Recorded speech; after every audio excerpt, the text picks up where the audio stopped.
las comparaciones, o sea, para poder normalizar todos los datos de geoquímica, utilicemos como base una comparación contra los condritos o contra los meteoritos, porque vamos a suponer un origen común, ¿cierto? Eso es lo que, la suposición inicial es que en algún momento, pues lo que nosotros, el material que nos llega a la Tierra, que podemos tener acceso, que son pedazos de meteoritos, pedazos de, pues de condritos, de todas las clases de meteoritos, entonces vamos a pensar en que podemos utilizar los condritos y los diferentes meteoritos en términos comparativos para entender los procesos que suceden en la Tierra, ¿cierto? Entonces esto en geoquímica nos sirve para comparar con algo común. ¿Listo? Siguiente. Entonces llegamos a la Tierra. Y en la Tierra, o sea, empezamos a generar la Tierra estratificada como una Tierra que vamos a llamar, hay un término que se llama la bulk silicate earth, que vamos a pensar que es la Tierra inicial, ¿cierto? Pero esa Tierra inicial ya todos los elementos empiezan a consolidar a lo largo de esas capas que se van a ir estratificando por afinidades. Entonces, cuando ya llegamos acá, lo más importante es la afinidad geoquímica.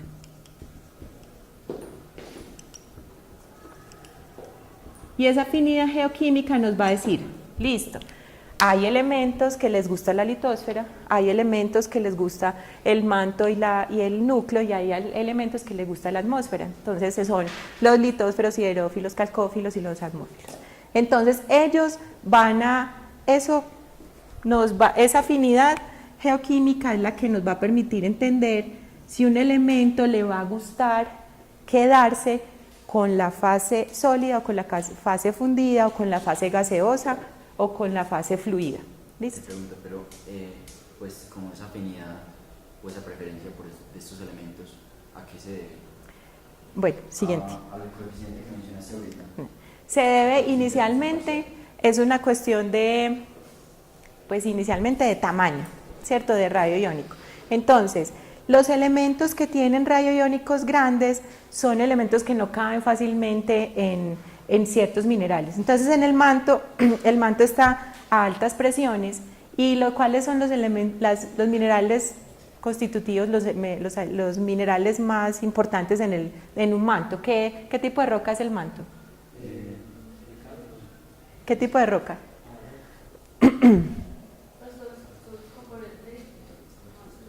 Pues es una roca ultramáfica, plutónica, periodita, habsburgitas, lerzuelitas, dunitas, ¿cierto? O sea, el manto es esencialmente periotítico, por decirlo así, con sus variaciones, y entonces está formado por olivino, puede tener algo de piroxeno, algo de plagioclasa, algo de granate. Pero en general, ¿cómo es el olivino? El olivino es un mineral, y el granate también ustedes pues por la cristalografía ven que es casi como un baloncito, ¿cierto? Y es muy empaquetado, entonces él no permite en sus celdas cristalinas que llegue ningún elemento de rayo iónico grande. Entonces uno de los selectores más importantes es, bueno, las cargas, y si ellos son de rayo iónico grande, pues digamos, el manto empieza a fundirse y hay unos elementos que no les va a gustar quedarse en las estructuras cristalinas porque ahí pues no caben, literalmente, o sea, no, el cristal, los cristales que están ahí empiezan a seleccionar. Entonces, ¿qué hace que eso se vaya seleccionando? Es el grado de fusión parcial, va a gobernar cómo se movilizan los elementos y si esa movilidad le gusta el fundido, el sólido o digamos, la parte gaseosa, ¿cierto? Entonces eso es súper importante también para depósitos metálicos o para los diferentes, porque la movilidad de todos estos elementos como el oro, etcétera, a ellos no les gusta quedarse casi en ninguna estructura cristalina, y lo que hacen es que una vez empiecen a ver, por ejemplo, fluidos hidrotermales con una cierta temperatura, ellos lo que prefieren irse es en la fase fluida. ¿Listo? Entonces empezamos a a pensar que hay elementos que tienen una afinidad específica. ¿Listo? Bueno, entonces este es como el mapa conceptual de lo que venimos hablando hasta el momento. Hablábamos que para generar todos los elementos que conocemos en la tabla periódica, pues se gobernó por los diferentes tipos de nucleosíntesis, la nebulosa solar, y se dio un equilibrio de gases y sólidos y se da todos esos procesos de condensación, ¿cierto? Y acreción, y entonces ahí ya empieza a todos estos procesos de fusión, gravedad, afinidad geoquímica, hacen que se vayan, digamos, uniendo de alguna forma a esos elementos con ciertas afinidades. Se empieza a formar el núcleo, la tierra silicatada y la atmósfera primitiva. Y ese núcleo, por enfriamiento, pues empieza a generar el núcleo interno, el núcleo externo. La tierra silicatada empieza a subdividirse con el manto primitivo, que esto es lo que nos atañe en este momento, es qué pasa con ese manto inicial, qué detona que eso que se había conformado como una bulk silicate earth empiece a estratificarse en manto superior, en corteza continental, en manto inferior, corteza superior, corteza continental. Listo. Entonces vamos acá. Todavía no hemos llegado a Subduction Factory, pero ¿qué hace que vamos a tener un manto inferior, un manto superior y la corteza? Listo, y ustedes ya vieron los ambientes tectónicos, y si uno quiere sacar una muestra del manto inferior, ¿cuál es el ambiente tectónico donde uno puede entender las características del manto inferior? ¿Las qué? ¿El manto inferior? Sí, o sea, digamos, ¿qué magma, bueno, qué ambiente tectónico me está ayudando a extraer parte del manto inferior? Un punto caliente, ¿cierto? Entonces, el manto inferior está relacionado generalmente con el ascenso a través de los puntos calientes. ¿Y recuerdan cómo se llama? Porque esto lo van a ver mucho en los artículos que van a analizar. Bueno, pero el reservorio geoquímico lo vamos a llamar OIB. ¿Listo? O sea, cuando uno ve en los artículos OIB, lo que le está diciendo, pues usted está caracterizando un manto inferior. ¿Listo? ¿Cuál es esa expresión en la naturaleza que me está mostrando todo el manto superior subir?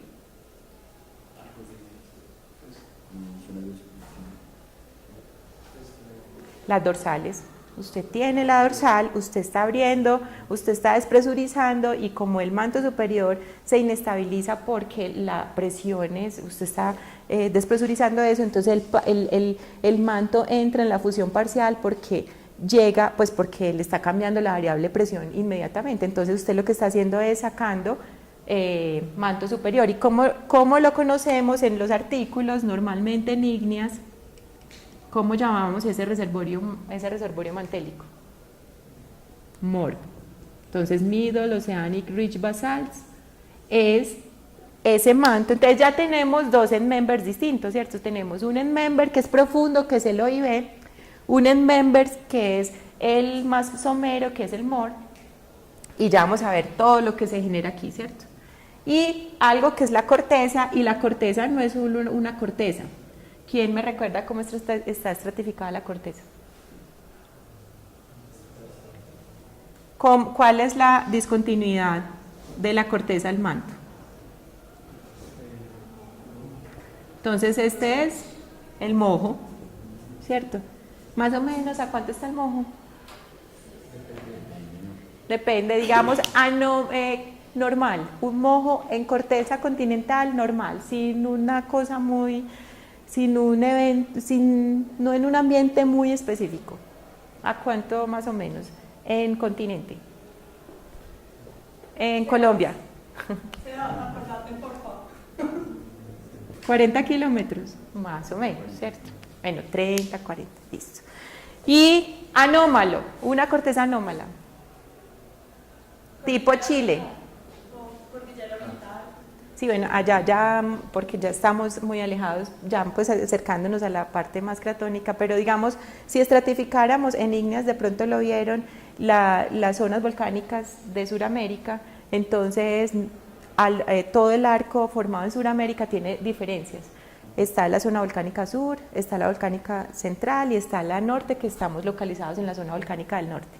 Pero Chile tiene una formación de corteza anómala. Hay una zona de Chile en que la corteza llega a 70 kilómetros. La razón es porque tenemos un proceso de subducción que está instaurado casi desde el Paleozoico. Entonces lo que se ha hecho es formar y formar corteza. Obviamente ahora vamos a ver la importancia de la delaminación cortical, pero listo. Entonces algo normal 40 kilómetros y más o menos a 20 kilómetros, ¿qué sucede? Pues está una discontinuidad, ¿cierto? Otra discontinuidad que se llama Conrad, ¿cierto? Entonces vamos a llamar esto corteza baja, más o menos esto corteza media y esto corteza superior. Y eso es súper importante porque vamos a ver el papel que tiene la corteza baja, media y superior cuando los magmas van a ascender, ¿cierto? Entonces, listo, entonces ya intuitivamente vamos viendo los reservorios. O sea, usted tiene una roca y usted quiere saber el ADN de esa roca, ¿cierto? Usted quiere saber quién es el papá de esa roca. No sedimentarias, digamos, metamórficas e ígneas. Y entonces usted lo que quiere saber es quién le aporta. Entonces usted dice, ay, pues eso es manto derivado, entonces voy a ver cuál de los mantos es. Y además llegó la corteza, entonces voy a ver qué tipo de corteza me asimiló esta o las tres. Listo, esos son los papás iniciales. Pues puede ser una sola mamá, por ejemplo, mantélica, y papás aportando por todos lados, ¿cierto? Para identificar esto es muy importante los isótopos. Y ahora lo analizamos mejor. Listo, entonces aquí en el mapa conceptual, terminando esto, tenemos la conformación del manto inferior y si nosotros vamos a muestrear el manto inferior, pues nos vamos para Hawái, para una pluma mantélica. Si queremos saber del manto superior, entonces pues es predominantemente en las dorsales oceánicas y ahí es donde se está formando la mayor cantidad de corteza oceánica. Y la formación de la corteza continental, que vamos a ver quién es el que aporta, pues quiénes aportan tanto a la formación de corteza continental y todos estos procesos de gasificación más la egosificación por el flujo cometario, pues digamos interplanetario, pues ayuda a formar los océanos y las atmósferas actuales. Listo. Y aquí hay algo, y es que en la formación de esa tierra primitiva, pues hubo un impacto importante que me hizo generar un satélite chiquito que es la Luna, pero entonces también si nosotros comparamos cosas con la Luna nos sirve como un ejercicio de comparación de cómo de ahí en adelante los fenómenos son distintos en uno o en otro. Listo. Vamos hasta ahí, entonces vamos formando los diferentes reservorios mantélicos. Siguiente. Listo, entonces prácticamente vamos a usar siempre algo de comparación, tipo meteorito, condritas a condritas. Vamos a pensar que también el inicio es el bulk earth composition o la bulk silicate earth. Y entonces vamos a tratar de entender qué hace que eso que inicialmente se formó empiece a mezclarse y a formar heterogeneidades en los reservorios. ¿Listo? Esa es como la filosofía del hilo conductor de la charla de hoy. Listo. Bueno, entonces al inicio pensamos en el BSE, la formación del núcleo y del manto primitivo, y actualmente hay algo que me está todavía estratificando más, que es el núcleo, el manto inferior, el manto superior y las cortezas. Listo, ya tenemos... Una pregunta, ¿el proceso de diferenciación magmática que ocurrió en el planeta correspondería geoquímicamente a cuál estadio de estos?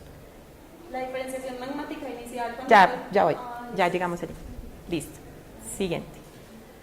Bueno, entonces la pregunta es si siempre podemos utilizar meteoritos y condritos como proxy para entender la Tierra no diferenciada, ¿cierto? Como el inicio. Siguiente. Entonces, utilizamos elementos mayores, después pasamos un poco por elementos menores, tierras raras y trazas, y terminamos con isotopía para poder llegar a entender estos reservorios mantélicos. Dale. Entonces, pues parece ser sano que uno diga que puede utilizar cosas parecidas a la Tierra en su inicio para compararlas, ¿cierto? Pues no tenemos de más, entonces hay que utilizarlo. Siguiente. Bueno, entonces, inicialmente, pues lo que tenemos es, comparamos las condritas carbonáceas contra las abundancias de los elementos en el sistema solar y encontramos pues que casi pues es lo mismo, o sea, tienen un origen común, solo que el sistema solar pues va a estar enriquecido en todos, en helio, nitrógeno, hidrógeno, etcétera, etcétera, ¿cierto? Eso es lo que hace que sean distintos. Y cuando se han analizado, estos son diferentes tipos de condritas, se han analizado y entonces se han identificado que según la condensación, pues podemos identificar que hay unos que se formaron en esa zona de altamente volátiles, moderadamente volátiles y refractarios. Quiere decir que como se formaron todas estas especies, tiene que ver con esos procesos de condensación. O sea, hasta ahí no hemos entendido todavía la Tierra. Siguiente.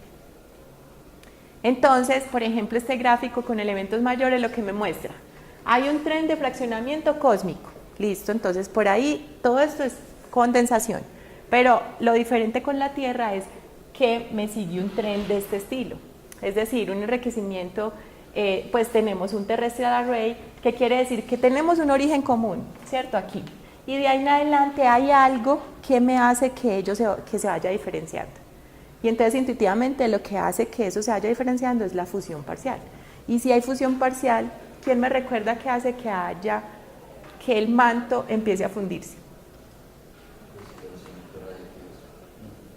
Pero un manto a punta de calor no se funde. O sea, uno, en el ambiente OIB, la fusión parcial, el grado de fusión parcial está asociado con el calor que viene del núcleo al manto selectivo, ¿cierto? Hay un canal que se está generando flujo de calor siempre que me va a hacer la pluma mantélica. Pero lo que se ha encontrado es que ahí hay algo que también tiene que ayudar a detonar, o sea, eso solo por calor es muy difícil fundir el manto. El manto es esencialmente sólido, digámoslo. Entonces necesitamos algo que me detone la fusión. Entonces digamos que este puede ser el caso con el flujo de calor del núcleo al manto. ¿Qué pasa en el MOR? ¿Cuál es el ingrediente más importante para que se funda el manto superior? Ya dijimos la despresurización, ¿cierto? Usted está aquí, está despresurizando, está inestabilizando el sistema está sólido, pero le estoy cambiando la presión y entra en la zona donde es más estable fundido. ¿Listo? Entonces, si recuerdan de ígneas, ¿dónde hay mayor grado de fusión parcial? ¿En una dorsal o en un punto caliente? No por temperatura, sino dónde se produce más material fundido. En una dorsal, usted en una dorsal está formando corteza oceánica, entonces mayor grado de fusión parcial y menor grado de fusión parcial, eso es bien importante y porque queremos saber por qué es que se forman estos reservorios. Y ustedes recuerdan qué sucede en una zona de subducción. En una zona de subducción usted tiene un manto. Si el manto que vamos a fundir en la zona de subducción es manto superior, intuitivamente, ¿qué tipo de manto vamos a pensar que está en la zona de subducción? El superior casi siempre va a ser tipo MORPH. Entonces digamos que vamos a pensar que el manto superior es tipo MORPH. Tipo MORPH quiere decir que tiene las características geoquímicas de un Middle Oceanic Ridge Basalts. ¿Listo? Pero eso, bueno. ¿Y qué sucede? ¿Cómo es que está la placa oceánica? Aquí, este slab que ustedes van a ver en los artículos se llama el slab. ¿De qué está formado el slab? El slab bueno, hagan de cuenta cuál es la estratigrafía de una corteza. ¿Cómo se llama esa unidad que a nosotros nos encanta en ígneas, que es la expresión de la estratigrafía de la corteza oceánica?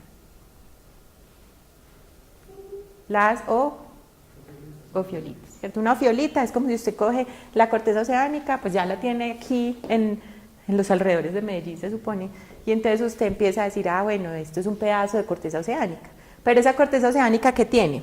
¿Cómo es la estratigrafía de eso? Entonces, tiene un pedazo de manto, y esos mantos peridotitas, todas esas ultrabásicas, ¿cierto? Después que empieza una serie de intrusivos y aquí son gabros, ¿cierto? Después siguen unos diques, después ya es la parte efusiva que son pilolavas, pues basaltos, y ¿qué hay en la parte superior? Sedimentos. O sea, usted digamos en la corteza tiene pedazo de manto, tiene gabros, tiene diques, tiene basaltos y tiene sedimentos. Listo.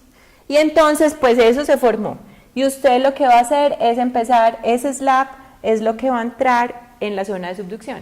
Y en la zona de y ese slab está con agua, ¿cierto? Pues está en el océano. Entonces, ¿qué le pasa al slab? Está alterado, se está alimentando de un montón de elementos móviles porque está en contacto con el agua, con un montón de iones que están ahí, entonces el slab está alterado. Entonces hay sedimentos alterados, placa oceánica alterada, todo alterado. Listo. Cuando llega acá, ¿qué le empieza a pasar a ese slab? ¿Qué proceso sufre el slab cuando está entrando a la zona de subducción? ¿Quién cree que se empieza a fundir? ¿Cuándo se puede fundir la corteza? El slab. Solo hay una opción de fusión y es que el slab sea muy caliente. O sea que es muy raro. Lo normal es que el slab sea viejo. Bueno, el océano puede ser viejo o joven, ¿cierto? Entonces, si es un océano viejo, va a ser un slab más denso y entonces eso va a gobernar la geometría de la zona de subducción. Si usted tiene algo más denso, pues seguramente esto va a subducir con un ángulo mayor, y si es un slab joven, tiende a ser ¿qué? Tiende a ser colisivo. Pues tiende a ser boyante, él pues va a tratar de subducir o subduce, pero puede ser con un ángulo menor, incluso con un ángulo, con un flat, ¿cierto? O se puede fundir, pero esa es una excepción a la regla. Lo normal que sucede es que esto se deshidrata. Y entonces esa placa si usted coge un material y lo empieza a deshidratar, ¿cómo se llama ese proceso? Metamorfismo prógrado. ¿Cierto? Usted lo que coge es el slab y empieza a metamorfizar. ¿Y recuerdan cuáles son las fases por las que pasa la placa? Entonces, ¿cuál es la fase metamórfica en la que está aquí en el océano? Usted tiene un océano alterado y entonces está en fase prenita pumpelita, ¿cierto? Ustedes recuerdan las fases metamórficas, entonces aquí tiene prenita pumpelita, zeolitas y prenita pumpelita. Y después usted se puede ir por este lado y es todo lo de contacto. Usted se puede ir por este lado y tiene esquisto verde, tiene anfibolita, tiene granulita. Pero usted se va por este lado y tiene esquisto azul y tiene eclogita, ¿cierto? Usted se va por ese lado. Me perdonan pues que yo tenga que irme por cosas metamórficas, pero si no no entendemos todo lo que viene. Rápidamente, entonces, en una zona de subducción normal, digamos en un ángulo de subducción normal, o sea, una placa que no es extremadamente fría, pues se va a ir por este lado. Pero si la placa es muy fría, es mucho más densa, se va a ir por este lado. Listo, porque eso es súper importante para poder entender, porque es que hay esquistos azules en algún lugar con eclogitas. Y eso solo lo podemos entender si entendemos que el océano, primero tenemos que saber si la placa ahí era joven o vieja. Listo. Entonces, indicadores de que usted tenga, si la placa es vieja, ¿se va a ir por cuál trayectoria? Por la de arriba. Entonces tengo esquistos azules, no sé qué, entonces yo ya me imagino que eso era una placa vieja, densa. Pero me voy por esta, es una placa normal. Listo, por esquisto verde. Entonces esto empieza a deshidratar. ¿Y qué se hacen esos fluidos? O sea, el manto está ahí sólido y la única forma de fundir eso, y ahí no hay despresurización porque ahí hay compresión, ¿cierto? Entonces la única forma de fundir eso es pues bajándole el punto de fusión, y el punto de fusión lo bajo porque le estoy entrando volátiles y agua, pues y fluidos. Entonces este manto me cambia las características porque se va a, ¿cómo se llama el proceso de este manto cuando le entran fluidos? metasomatismo. ¿Cierto? Entonces usted tiene un manto metasomatizado con componentes de la placa subducente. ¿Listo? O sea que aquí ya me va a formar un reservorio distinto, intermedio, que se llama MOR más metasomatismo. ¿Cierto? Entonces por eso es que ustedes ven en los artículos pues que este es un manto típico en las zonas de subducción. Entonces ya no es un MOR, sino que es un MOR distinto. ¿Por qué el distinto? Porque usted está metasomatizando. Listo, intuitivamente usted tiene una cadena de volcanes. ¿Se imaginan qué le pasa a la placa cuando sigue y sigue? Pues en algún momento deja de deshidratarse. Y llegó a fase, ¿cuál es la fase final? Eclogita, ¿cierto? Y entonces si es un pedazo de eclogita es súper densa. Y entonces es muy factible que esos pedazos de eclogita pues se sumerjan en el manto. Pero esto funciona como una falla. ¿Una falla de qué tipo? Y esto lo vamos a llamar canal de subducción. ¿Listo? El canal de subducción va a actuar como una falla. Cualquier cosa que se quiebre en la placa va a ser posible que sube por el canal de subducción. Entonces puede que un pedazo de eclogita suba por el canal de subducción, puede que un pedazo, si la placa era muy fría, un pedazo de esquisto azul suba por el canal de subducción. ¿Y cómo se llama esta zona que queda aquí, que es muy deformada? Donde se recicla toda la basura de la subducción, lo que se quiebra, los sedimentos, todo lo que está ahí. El prisma acrecional. Entonces el prisma acrecional está deformado, fallado y con pedacitos de esquistos azules, de eclogitas, con pedazos de todo. Y aquí la placa que viene, ¿la placa es plana o la placa tiene relieve? Tiene relieve. Pues ¿qué tiene? Arcos de islas, platós oceánicos, ofiolitas, tiene todo lo que usted quiera. Entonces usted llega acá, choca, y pedazos de esto que se va encontrando son los pedazos que se van acrecionando al continente. Entonces intuitivamente ya sabemos, por eso es que en Colombia tenemos la distribución más o menos, cordillera oriental, pues tenemos unos núcleos metamórficos ígneos, hay unos sistemas de falla que los separa, cordillera central, unos núcleos metamórficos ígneos, y a partir de Romeral todo lo oceánico empieza a aparecer, y empieza a aparecer seguramente por fenómenos de subducción acreción, ¿cierto? Me está pegando cosas. Entonces, estos fenómenos hacen que cuando se acreciona algo, pues se acreciona y entonces empieza a cabalgar, y a eso le pueden llamar abducción, y llegan ahí, se emplazan, pero es factible que pedazos de esos también se instauren aquí en la corteza baja, y a eso le vamos a llamar subducción acreción. Quiere decir, ahí entonces empezamos a ver mecanismos de crecimiento de corteza, y era lo que estaban ahorita analizando, ¿cierto? Uno de los principales mecanismos de crecimiento de corteza es la fusión parcial del manto en zonas de subducción y me genera intrusivos, y entonces la corteza me va engordando. ¿Listo? Y la otra es que cuando usted tiene acreción, subducción, usted puede hacer que material juvenil, digámoslo así, tipo cordillera occidental, se meta por debajo de la corteza. ¿Listo? Entonces forme una corteza rara. Listo. Y eso va a ser muy importante, por lo que en algún momento cuando venga a hablarles del Cenozoico y los volcanes actuales, pues eso va a ser bien interesante. María, espérate a ver, que yo creo que esto es algo en lo que ahorita estábamos muy confundidos, entonces voy a una mini síntesis. Entonces sería una forma de generar corteza continental a partir de sus ambientes, sería como la fusión parcial del manto gracias a la metasomatización. Sí. Uno, y dos, eso que dijiste de subducción a acreción, ¿cómo es que fue? Bueno, entonces tenemos la acreción que se va para el continente, pero hay una parte que también, pues que aprovecha el canal de subducción y se instaura en esta discontinuidad que ya es dúctil y que es caliente. Y entonces lo que empieza es a meter pedazos de eso que está arriba, pero empieza a generar la formación de corteza heterogénea, distinta. Les voy a contar, bueno, les adelanto. En la zona de Mercaderes Caldas hay una toba, y esa toba ha hecho explosiones, y ustedes cogen la toba y encuentran unos cenolitos. ¿Sí recuerdan qué son cenolitos? Pues pedazos que no son de la toba, ¿cierto? O sea, la toba es un material volcánico, y entonces usted va allá y se empieza a encontrar, hay unas granulitas súper bacanas. y encuentra dunitas, peridotitas. Y en lo que hemos hablado, pues prácticamente lo que es ATOBA está muestreando es la corteza baja y el manto. ¿De qué volcán es? No se sabe, eso está al ladito del Doña Juana, pero no es del Doña Juana. Lo que dice Marion Weber es que seguramente una falla muy profunda ayudó a salir el magma y me muestreó lo que no podemos muestrear nunca en superficie fácilmente.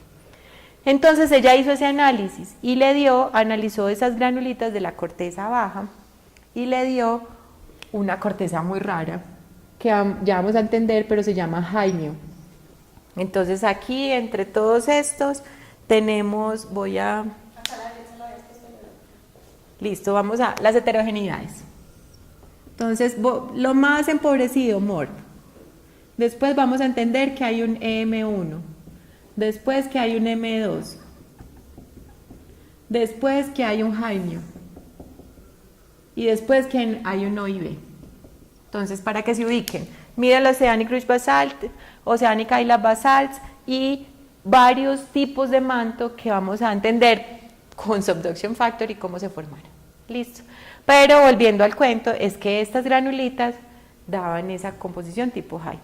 Y en Cordillera Occidental, entonces ese tipo jaimio es muy típico de grandes superplumas de platós oceánicos y es obvio que en el Cretácico una actividad magmática asociada a esa superpluma que se acrecionó muchos bloques de ese estilo en Cordillera Occidental. Entonces ella lo que propone es que la corteza baja en ese sector del suroccidente colombiano es de tipo jaimio, pero eso no es posible físicamente porque ese se supone que es un manto inferior, ¿cierto? Entonces la forma que se propone es, cuando se dio esa acreción, se dio acreción, subducción y me hizo crecimiento de corteza parecido a lo que está en Cordillera Occidental. Entonces, por decirlo así, si esta es Cordillera Occidental y esta es Cordillera Central, esto aquí tiene de todo, pero es oceánico. Y por aquí, que se supone que es basamento metamórfico mayoritariamente, la corteza baja aquí es de este estilo, de Cordillera Occidental. Listo. Bueno, eso es importante para entenderlo después, pero hace parte de las heterogeneidades y esto era importante porque queríamos ver cómo se van pegando y sigamos allí. Bueno, sigue por favor. Entonces, ya aquí cerramos este ciclo, es que esto es lo que gobierna pues la diferenciación nebular y la diferenciación planetaria la gobierna la afinidad de los elementos asociados a las placas tectónicas, a todo lo que está haciendo que el manto se funda parcialmente en los diferentes ambientes tectónicos. ¿Listo? Siguiente. Y entonces, rápidamente, esto es lo que sucede en los Middle Oceanic Ridge Basalts, es que tenemos un régimen descompresivo, rápidamente pasamos por una presión, por cambios de presión muy grandes, casi la temperatura es la misma y entramos en la zona de inestabilidad y lo que era sólido ya se estable en forma líquida. ¿Listo? Y eso es lo que sale. Y ahí, ¿recuerdan en ígneas cuánto era el grado de fusión parcial? ¿Hasta cuánto podía fundirse el manto ahí exageradamente? 30%. ¿Cierto? Entonces, digamos entre un 10 y un 30%. Siguiente. Listo, entonces ya tratamos de entender la diferenciación magmática. ¿Qué sucede? Tenemos la bulk silicate earth y a partir de todo esto empezamos a formar, pues esto en rocas volcánicas, pero sus equivalentes plutónicos también, basaltos, andesitas, dasitas, riolitas, la corteza baja, la corteza alta, que es más o menos de composición andesítica, y entonces necesitamos este tren, lo formamos solo por de fusiones parciales y diferenciación magmática. ¿Cuáles son los procesos de diferenciación magmática que ustedes conocen? Usted ya fundió el manto y empieza un proceso, entonces fusión. Y después de la fusión, ¿qué sigue? Pues ya empieza a cristalizar. Y hay dos formas de cristalizar. Cristalización fraccionada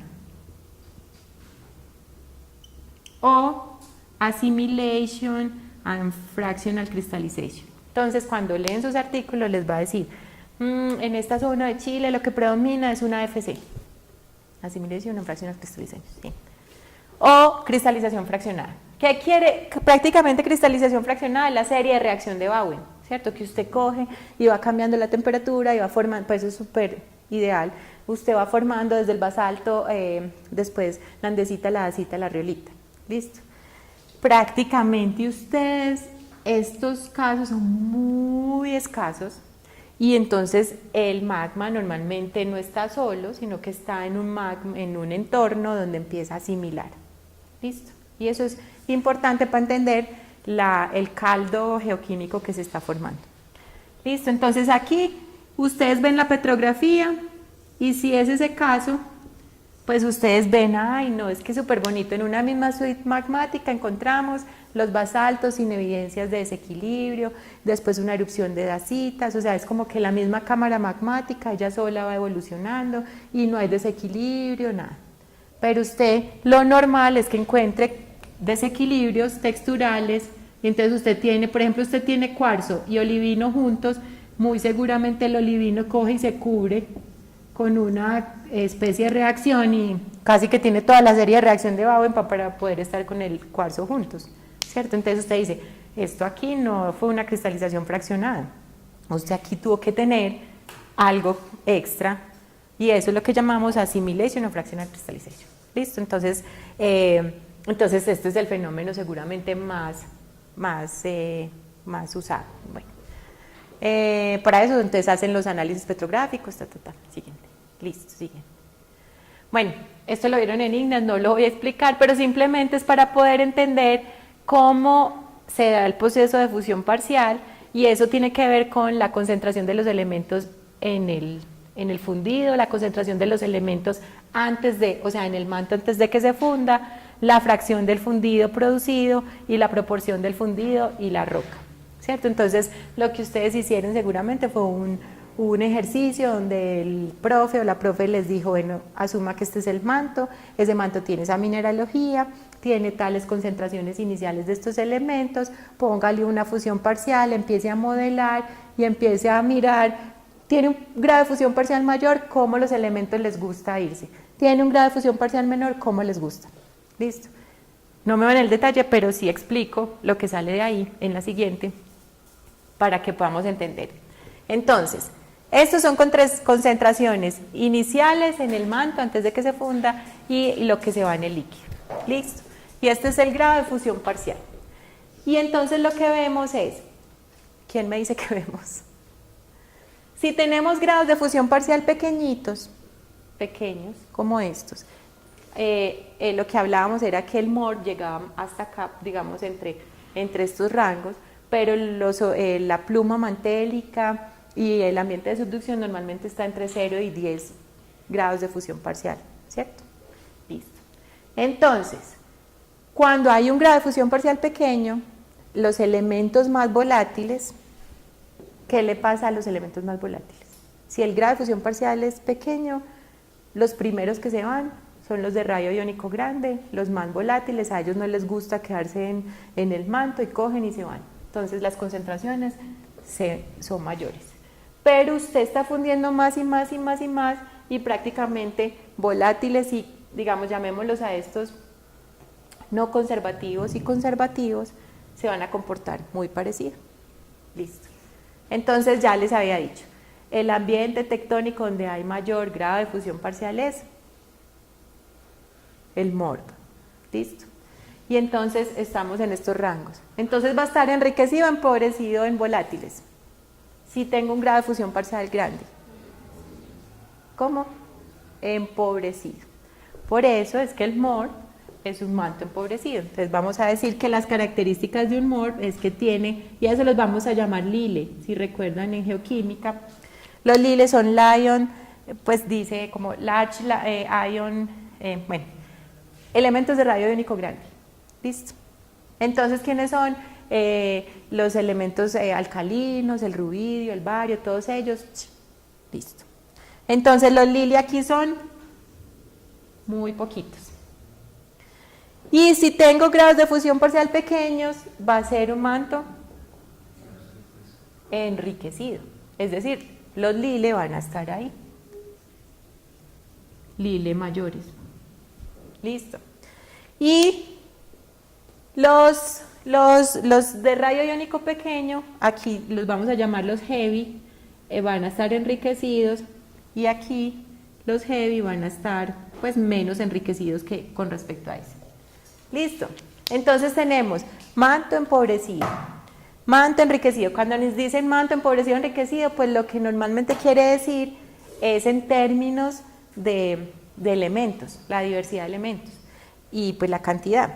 Y entonces ustedes vieron en ígneas unas series magmáticas. ¿Cómo se llaman esas series magmáticas que ustedes vieron en ígneas? Toleíticas, alcalinas y calcoalcalinas, ¿cierto? Eso sí lo vieron. Entonces, vamos a decir que esta es de la serie.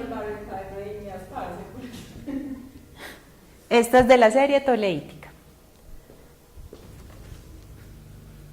En ígneas vimos que los O y B son de la serie alcalina.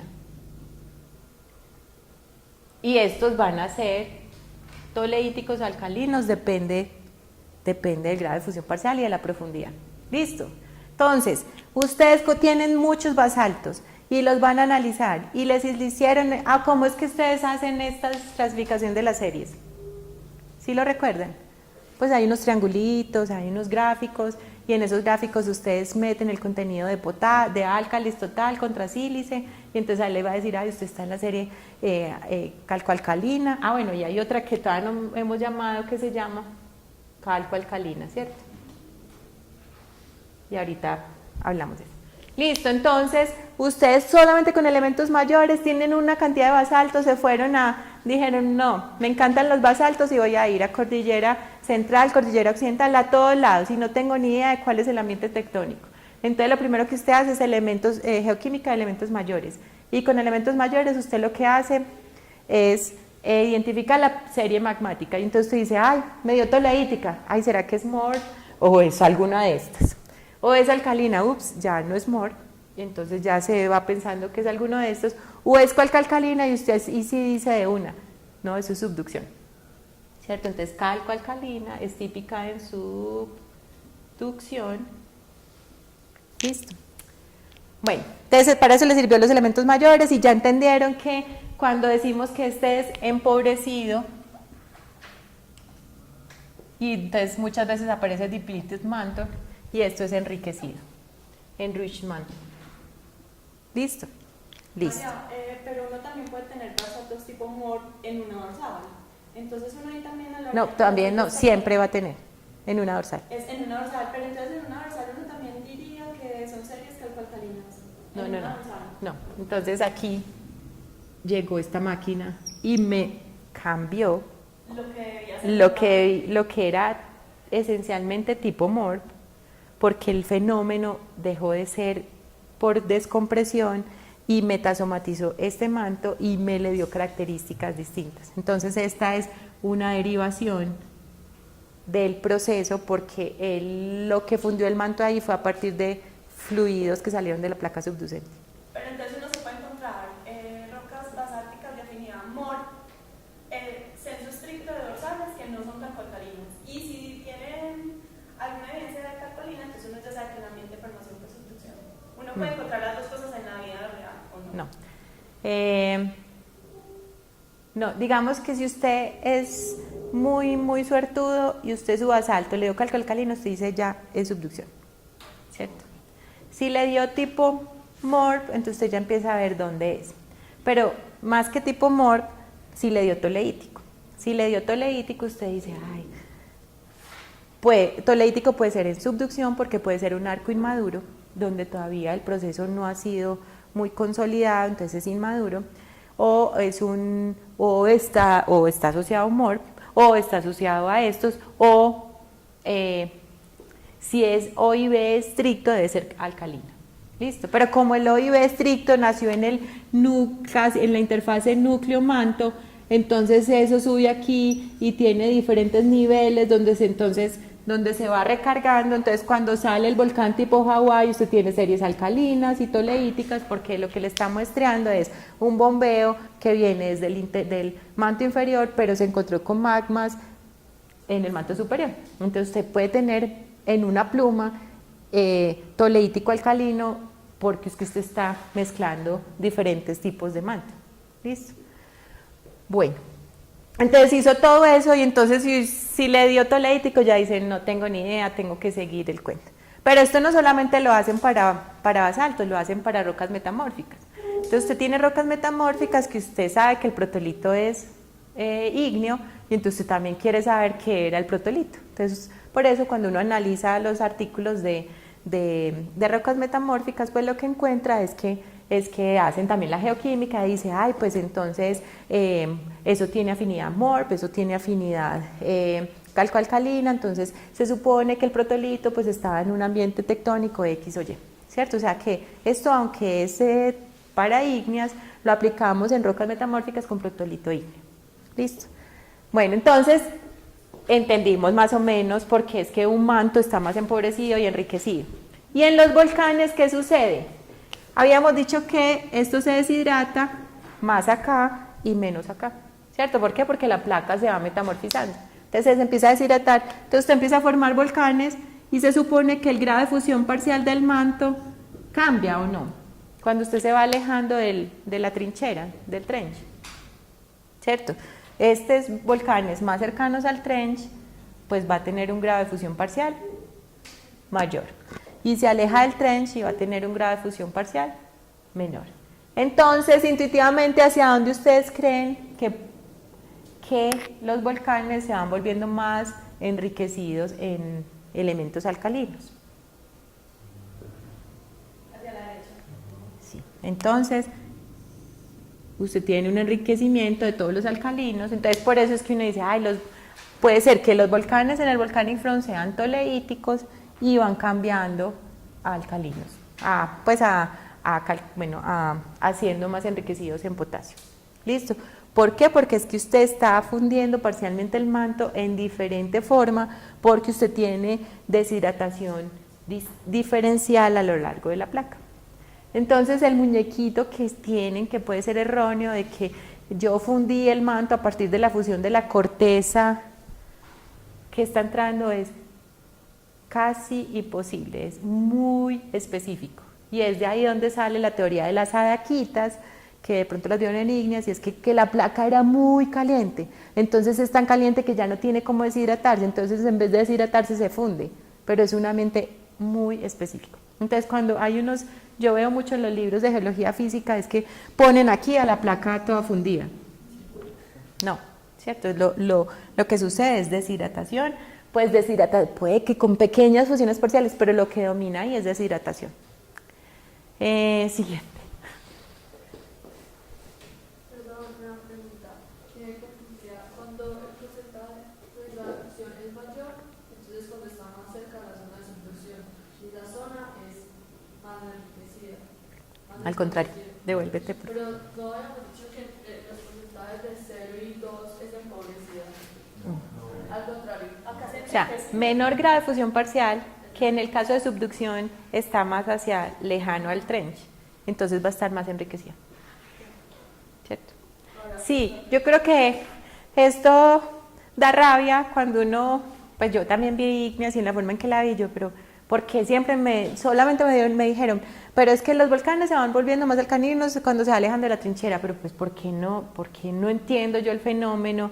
Y es que el fenómeno lo gobierna la fusión parcial y la deshidratación de la placa. Entonces si uno no, pues entonces para eso necesito metamórficas. Pero bueno, Colombia, a mí me encanta Colombia, es porque ayuda a cerrar cosas, a cerrar baches, a llenar vacíos, y bueno, y de alguna forma uno ahí va construyendo. Por eso no le traje a este personaje. Ya entienden, Sí. ya entienden, ¿cierto?